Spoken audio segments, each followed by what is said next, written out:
بسم اللہ الرحمن الرحیم۔ السلام علیکم ورحمۃ اللہ وبرکاتہ۔ عزیز طلباء، امید کرتا ہوں آپ خیریت سے ہوں گے انشاءاللہ۔ آج ہم امام ابو الحسن اشعری کے حالات زندگی اپنے سبق نمبر 49 میں پڑھنے جا رہے ہیں۔ گزشتہ سبق کا خلاصہ یہ ہے کہ ہم نے جار اللہ زمخشری کا نام و نسب جانا تھا، اور یہ جانا تھا کہ جار اللہ زمخشری کی خدمات اور تصنیفات کیا ہیں، آپ نے کن کن شہروں کا رخ کیا اور علم حاصل کیا۔ آج کے سبق کے مندرجات کچھ یوں ہیں کہ امام ابو الحسن اشعری کی تاریخ ولادت اور تاریخ وفات کیا ہے، امام اشعری کے استاد کون ہیں جن سے آپ نے علم کلام سیکھا، اور آپ کے مراحل اعتقاد کیا ہیں کہ آپ پہلے کس اعتقاد پر تھے اور بعد میں آپ کا عقیدہ کیا تھا، امام اشعری کی کلامی خدمات کیا ہیں، اسے بھی انشاءاللہ آج کے سبق میں ہم جانیں گے۔ آئیے بڑھتے ہیں اپنے آج کے سوالات کی طرف، جس میں ہم تاریخ ولادت و وفات، استاد اور مراحل اعتقاد کو محاضرات فی العقیدۃ والکلام و صفات الباری تعالی جو علامہ سجاد الحجابی صاحب کی تصنیف ہے، اس سے ہم جانیں گے۔ علامہ لکھتے ہیں کہ امام ابو الحسن اشعری رحمۃ اللہ علیہ 260 ہجری میں بغداد شہر میں پیدا ہوئے۔ آپ کا نام ناصر السنہ امام ابو الحسن اشعری تھا، اور بچپن ہی میں آپ کے والد وفات پا گئے۔ آپ کے والد ماجد کے وفات پانے کے بعد آپ کی والدہ محترمہ نے مشہور معتزلی ابو علی الجبائی، جن کے حالات زندگی ہم پڑھ چکے ہیں معتزلہ کے متکلمین کی فہرست میں، آپ کی والدہ نے ان سے نکاح کیا، اور علامہ ابو الحسن اشعری رحمۃ اللہ علیہ کی تربیت بھی ابو علی الجبائی نے کی۔ علماء نے لکھا ہے کہ علی الجبائی کے پاس علم تو بہت تھا، لیکن زبان میں لکنت تھی۔ ان کی بنسبت امام اشعری بہت فصیح اللسان تھے، چنانچہ اکثر مناظروں میں ابو علی الجبائی امام ابو الحسن اشعری کو بھیجتے، اور جس مناظرے میں بھی جاتے تو جیت کر واپس لوٹتے، چونکہ آپ فصیح اللسان تھے اور علم الکلام میں آپ نے مہارت حاصل کر لی تھی۔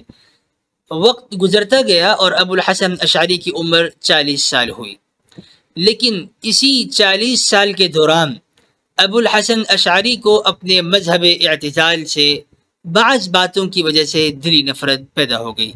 کبھی کبھار اپنے اساتذہ کے ساتھ بھی بحث میں لگ جاتے، اور ان کو اپنے مذہب اعتزال میں لاجواب کر دیتے، باوجود اس کے کہ آپ معتزلہ کے متکلم ہیں، مناظر ہیں، لیکن اپنے ہی مذہب میں، مذہب اعتزال میں اپنے اساتذہ کو لاجواب کر دیتے، جیسا کہ شرح عقائد میں علی الجبائی کے ساتھ مشہور مناظرہ مذکور ہے۔ مؤرخین لکھتے ہیں کہ ایک مرتبہ ابو الحسن اشعری نے ابو علی الجبائی سے پوچھا کہ اللہ تعالی پر لفظ عاقل صفت ہے، کیا عاقل کا اطلاق ہوتا ہے کہ نہیں؟ ابو علی الجبائی نے کہا کہ اللہ تعالی پر عاقل کا اطلاق نہیں ہوتا، اور وجہ اس کی یہ ہے کہ عاقل عقل سے ہے، اور عقل حبس کو کہتے ہیں۔ تو مطلب یہ ہو جائے گا کہ ایک قوت ہے جس نے اللہ تعالی کو محبوس کر رکھا ہے۔ اگر لفظ عاقل کے اطلاق اللہ تعالیٰ پر کیا جائے تو معنی ہوگا کہ اللہ تعالیٰ کو محبوس کر دیا، باندھ دیا، العیاذ باللہ، اور یہ معنی درست نہیں ہے۔ تو ابو علی الجبائی نے کہا کہ عاقل کا اطلاق اللہ تعالیٰ کے لیے درست نہیں ہے۔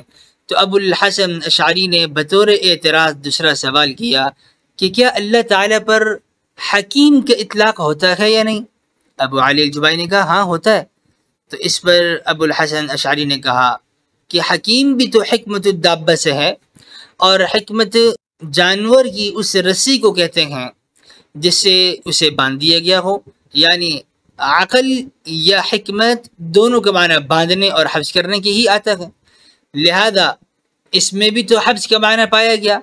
اس پر علی الجبائی خاموش ہو گئے۔ پھر امام اشعری نے خود ہی جواب دیا کہ اس مسئلے میں، یعنی صفات کا اطلاق ذات باری تعالیٰ کے لیے کرنا، اس میں معتزلہ کا مذہب درست نہیں ہے، بلکہ اہل سنہ والجماعہ کا مذہب درست ہے، اور اہل سنت کا اصول یہ ہے کہ اسماء اور صفات باری تعالیٰ توقیفی ہیں، شریعت نے جن مواضع پر ان کا ایراد کیا ہے، یعنی جہاں پر جو صفات اللہ تعالیٰ کے لیے شریعت میں ثابت ہیں ان کا اطلاق درست ہے، اور جہاں شریعت نے جن صفات کا اراد نہیں کیا، یعنی جو صفات ثابت نہیں ہیں شریعت میں، وہاں ان کا اطلاق درست نہیں ہوگا۔ لہذا حکیم پر شریعت نے اراد کیا ہے، حکمت کا اطلاق اللہ تعالیٰ کے لیے ہوا ہے، لہذا اللہ تعالیٰ کے لیے اس صفت کو استعمال کرنا درست ہے، اور عاقل پر شریعت نے اراد نہیں کیا تو اس کا اطلاق بھی باری تعالیٰ کے لیے درست نہیں ہوگا۔ اس قسم کی باتیں 40 سال تک امام اشعری کے ذہن میں گھومتی رہیں۔ بالآخر وہ مرحلہ بھی آیا کہ آپ نے اشاعرہ کو خیر بات کہہ دیا، جس پر امام ابن عساکر لکھتے ہیں تبیین کذب المفتری میں کہ ایک دفعہ امام اشعری لوگوں سے 15 دن تک غائب رہے۔ 40 سال تک آپ سوچو بچار میں رہے ہیں، اور ایک مرتبہ 15 دن تک خود کو قید کر لیا، کمرے میں محبوس ہو گئے، محصور ہو گئے اور باہر نہیں آئے۔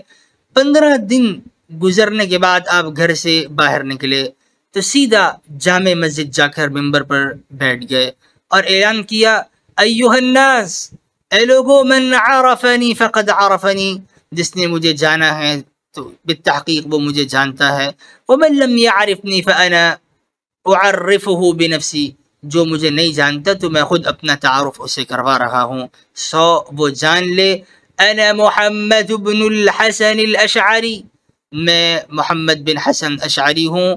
اس کے بعد لوگوں کی طرف متوجہ ہوئے کہ میں نے ان 15 دنوں میں اپنے مذہب اور اہل سنت کے مذہب کے دلائل کا جائزہ لیا، جن میں اہل سنت کو میں نے حق بجانب اور ثواب پر پایا ہے، اور اللہ تعالیٰ نے میرے دل میں مذہب اعتزال سے نفرت پیدا کر دی ہے۔ اس کے بعد آپ ممبر سے اپنی قمیص اتار کر ممبر سے اترے ہیں اور فرمایا، جیسے یہ قمیص میرے بدن سے اتر گئی اور میں اس قمیص سے نکل گیا، ایسے ہی میں اب مذہب اعتزال سے نکل رہا ہوں، معتزلہ کے مذہب سے میرا کوئی تعلق نہیں رہا۔ بہرحال یہ امام اشعری کا مذہب اعتزال سے تحول کا اور انتقال کا نقطہ تھا کہ آپ نے معتزلہ کو خیر بات کہا اور آپ اہل سنت میں داخل ہو گئے، جو اللہ تعالیٰ نے 40 سال بعد بدلا۔ آپ کو 40 سال بعد اہل سنت کا مذہب آپ کے لیے اللہ تعالیٰ نے اس کی راہ ہموار فرمائی۔ اس کے بعد امام اشعری رحمۃ اللہ علیہ اہل سنت کے ترجمان بن گئے اور ان کی طرف سے مناظرے کرتے رہے۔ پہلے آپ معتزلہ کے مناظر تھے، اب اہل سنت کے مناظر بن گئے۔ سیرت نگار لکھتے ہیں کہ جب امام اشعری رحمۃ اللہ علیہ اہل سنت میں داخل ہوئے تو بغداد کے گلی کوچوں میں پھرتے، اور جہاں کہیں پتہ چلتا کہ فلاں شخص نے اہل سنت کے خلاف بات کی ہے تو فوراً جا کے اس کے ساتھ مناظرہ کرتے اور 3-4 باتوں میں اس کو چپ کروا دیتے، اور اتنے ماہر مناظر بن گئے کہ جب خراسان میں امام اشعری کی شہرت اور چرچا ہوا اور آپ کی شہرت عام ہوئی تو ان کے ایک شاگرد ابو عبداللہ بن خفیف شیراز سے بغداد میں ان سے ملاقات کے لیے حاضر ہوئے، یعنی آپ کی شہرت خراسان پہنچی ہے تو شیراز سے آپ کے ایک شاگرد بغداد آتے ہیں۔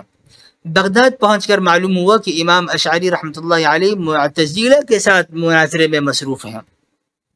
ابو عبداللہ جو آپ کے شاگرد ہیں کہتے ہیں کہ جب میں میدان مناظرہ میں پہنچا تو کیا دیکھتا ہوں کہ امام اشعری رحمۃ اللہ علیہ اکیلے تشریف فرما ہیں اور ان کے سامنے معتزلہ کے 20 مناظر بیٹھے ہوئے ہیں۔ ان میں سے ہر ایک نے باری باری اہل سنت پر اعتراضات کیے۔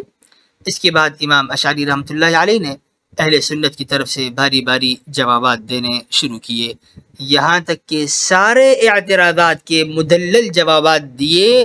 معتزلہ نے جب یہ منظر دیکھا تو مجلس چھوڑ کر بھاگ گئے اور امام اشعری رحمۃ اللہ علیہ میدان مناظرہ میں تنہا رہ گئے۔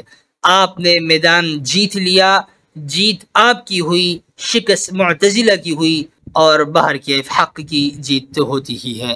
ابو عبداللہ کہتے ہیں کہ میں امام اشعری رحمۃ اللہ علیہ کے قریب گیا اور کہا، اے امام، آپ کے کتنے کان اور کتنی زبانیں ہیں؟ آپ نے ساروں کے جوابات دیے۔ تو امام اشعری نے فرمایا، یہ تو سارا اللہ تعالیٰ کا فضل ہے، میرا اس میں کچھ کمال نہیں۔ امام اشعری کی تصانیف کون سی ہیں؟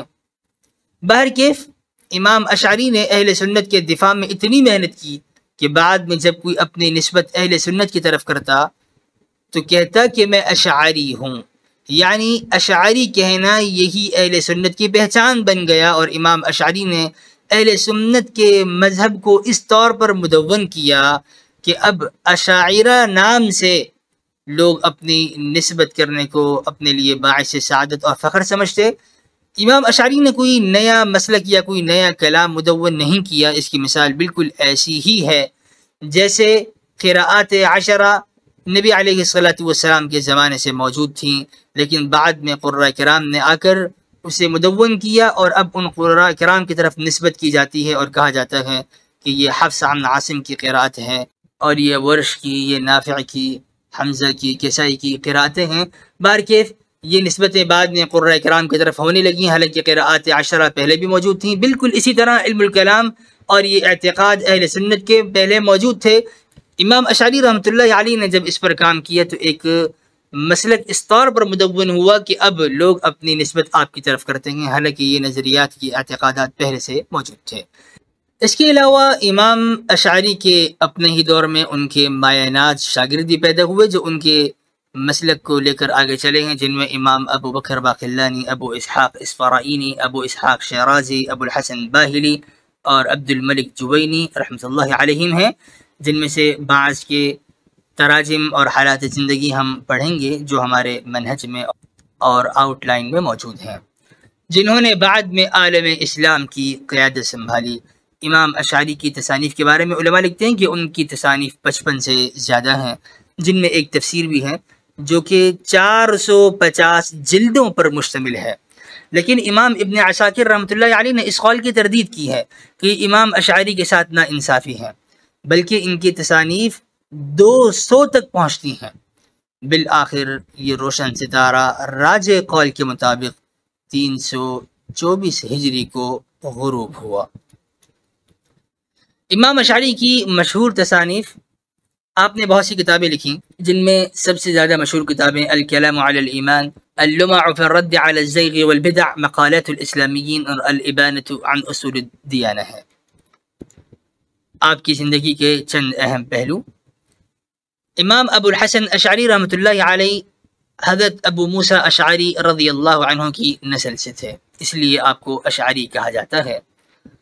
امام اشعری نے معتزلی مکتب فکر سے شروع میں تعلق رکھا اور 40 سال کی عمر میں انہوں نے معتزلی مکتب فکر سے علیحدگی اختیار کی اور اسے خیر بات کہہ دیا۔ انہوں نے اہل سنت کے عقائد کی ترویج کے لیے کام کیا اور اہل سنت کے عقائد کو عقل اور نقلی دلائل سے ثابت کیا۔ ان کی کتابوں نے اہل سنت کے عقائد کو مضبوط کیا ہے، وہ اسلام کے عظیم متکلمین میں سے ایک سمجھے جاتے ہیں۔ خلاصہ درس، امام اشعری 260 ہجری میں پیدا ہوئے اور 324 ہجری میں آپ نے وفات پائی۔ آپ نے ابو علی الجبائی سے تعلیم حاصل کی جو آپ کے ستیلے والد بھی تھے۔ آپ نے 40 سال کی عمر میں اعتزال کو چھوڑ کر اہل سنت کا عقیدہ اختیار کیا۔ آپ مکتب اشعریہ کے بانی اور مؤسس ہیں۔ آئندہ درس کے مندرجات، آئندہ درس میں ہم امام ابو منصور ماتریدی کے حالات زندگی پڑھیں گے۔ والسلام علیکم ورحمۃ اللہ وبرکاتہ۔